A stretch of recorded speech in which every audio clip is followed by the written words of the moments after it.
In this video, I'm going to talk about the history of Texas and how Texas becomes a state of the United States. The great lands of Texas have always attracted Americans who have this desire for land, as we've seen throughout this course. And the United States is constantly trying to buy it from Mexico, or at least they twice attempt to buy this land from the Mexican government before the early 19th century. And the Mexican government refuses because they are afraid and don't like the idea of the aggressive United States being as close to their borders or on land that's a part of their empire. What we find is that this land is so vast that Americans are settling in this land illegally anyway. And then a little later on, a pioneer and entrepreneur named Stephen F. Austin is able to convince the Mexican government to allow him to create a settlement buffer zone that will protect Mexico from Comanche raids. And so he establishes this buffer zone. It's hugely popular. American families and settlers are flooding down into this region to settle there. The Mexicans kind of realize what they've done too late and try and make immigration into this area illegal again, but it's too late. And so by 1835, you have 35,000 Texan settlers who have established themselves in this region. Most of them are coming from the American South, and some of them are cotton planters who bring the institution of slavery with them.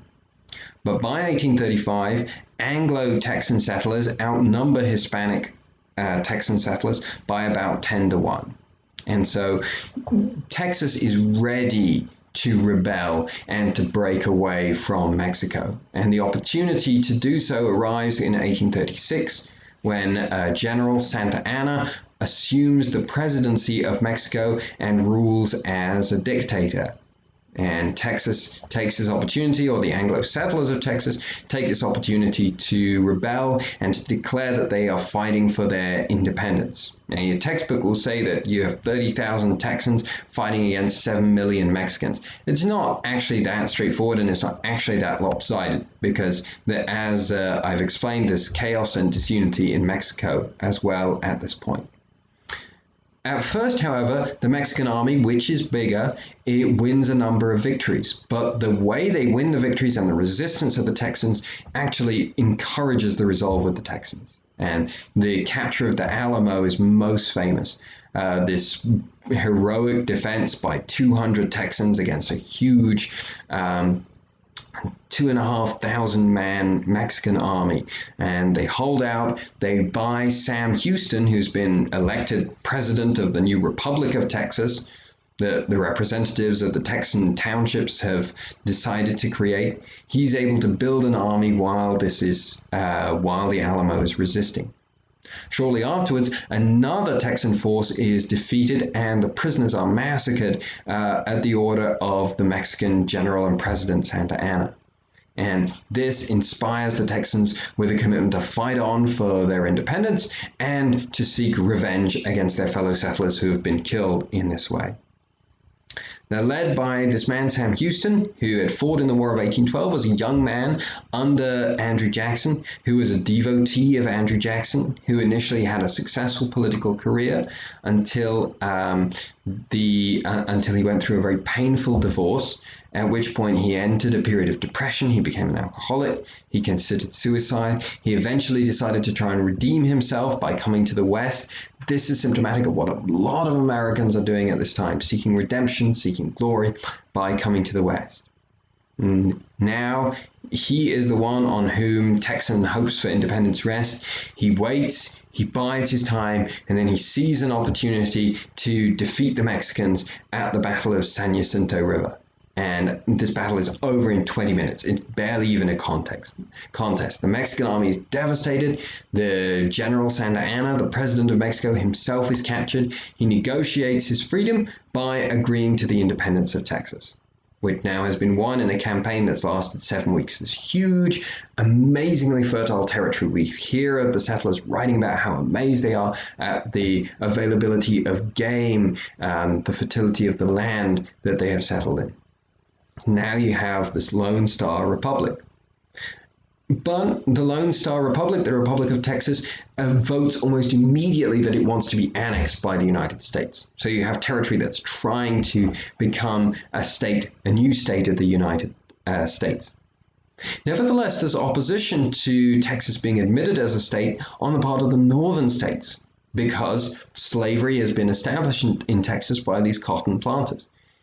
Again, the northern free states don't want to upset the balance of having an equal number of slave and free states. They fear that if they allow this to happen, southern states will push for slavery to be permitted in northern states as well.